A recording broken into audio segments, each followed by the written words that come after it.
ओम नमः शिवाय। आइए सुनते हैं मौनी अमावस्या की व्रत कथा। पुराणों के अनुसार कांचीपुरी में एक ब्राह्मण रहता था। उसका नाम देवस्वामी तथा उसकी पत्नी का नाम धनवती था। उनके 7 पुत्र तथा एक पुत्री थी। पुत्र का नाम गुणवती था, पुत्री का नाम गुणवती था। ब्राह्मण ने 7 पुत्रों को विवाह करके बेटी के लिए वर खोजने के लिए सबसे बड़े बेटे को भेजा। उसी दौरान किसी पंडित ने पुत्री की जन्म कुंडली देख उसे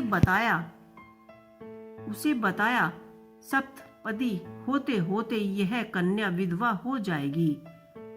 तब उस ब्राह्मण ने पंडित से पूछा, पुत्री के इस वैधव्य दोष का निवारण कैसे होगा? पंडित ने कहा, सोमा का पूजन करने से वैधविक दोष दूर होता है। फिर सोम का परिचय देते हुए उन्होंने बताया कि एक धोबिन है, उसका निवास स्थान सिहाल द्वीप है। उसे जैसे तैसे प्रसन्न करो और गुणवती के विवाह से पूर्व उसे यहाँ बुला लो। तब देवस्वामी का सबसे छोटा लड़का बहन को अपने साथ लेकर सिहाल द्वीप जाने के लिए सागर तट पर चला गया। सागर पार करने की चिंता में दोनों एक वृक्ष की छाया में बैठ गए। उस पेड़ पर एक घोंसले में गिद्ध का परिवार रहता था। उस समय घोंसले में सिर्फ गिद्ध के बच्चे थे। गिद्ध के बच्चे भाई बहन के क्रियाकल्पों को देख रहे थे।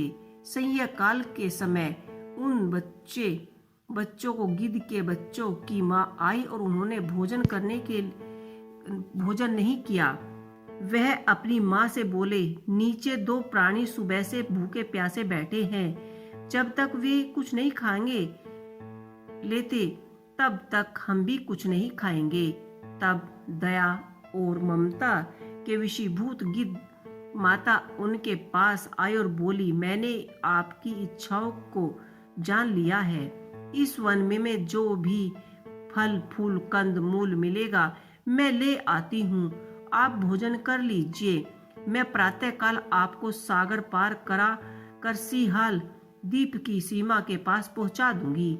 और वे दोनों भाई बहन माता की सहायता से सोमा के यहाँ जा पहुँचे। वे निर्भीक प्रातः उठकर सोमा का घर झाड़ कर लीप देते थे।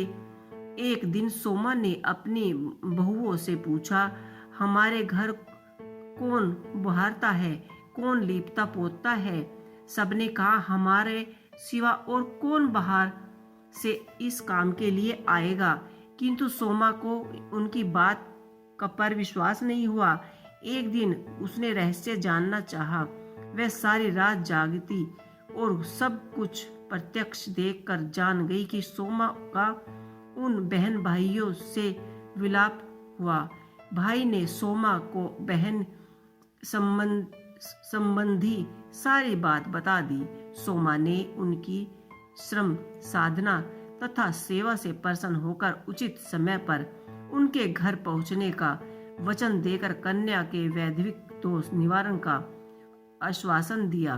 मगर भाई ने उससे अपने साथ चलने के लिए आग्रह किया। आग्रह करने पर सोमा उनके साथ चल दी। चलते समय सोमा ने बहुओं से कहा, मेरी अनुपस्थिति में यदि किसी का देहांत हो जाए तो उसके शरीर को नष्ट मत करना, मेरा इंतजार करना। और फिर सोमा भाई बहन के साथ चल दी। कांचीपुरी वे जा पहुंचे। दूसरे दिन गुणवती के विवाह का कार्यक्रम तय हो गया। शपथ पद्धति होते ही उसका पति मर गया। सोमा ने तुरंत अपने संचित पुण्यों का फल गुणवती को प्रदान कर दिया। तुरंत ही उसका पति जीवित हो उठा। सोमा उन्हें आशीर्वाद देकर अपने घर चली गई। उधर गुणवती को पुण्य फल प्राप्त देने से सोमा के पुत्र जामता तथा पति की मृत्यु हो गई। सोमा ने पुण्य फल सिंचित करने के लिए मार्ग में असत्य पीपल वृक्ष की छाया में विष्णु भगवान जी का पूजन करके 108 परिक्रमा की। इसके पुण्य होने पर उसके परिवार में मृतक जान जीवित हो उठी। निष्काम भाव से सेवा का फल मधुर होता है। इस व्रत का यही लक्ष्य है। तो ये थी मौनी अमावस्या की संपूर्ण व्रत कथा। आपको ये व्रत कथा कैसी लगी मुझे कमेंट बॉक्स में लिख के अवश्य ही बताइएगा। ओम नमः शिवाय।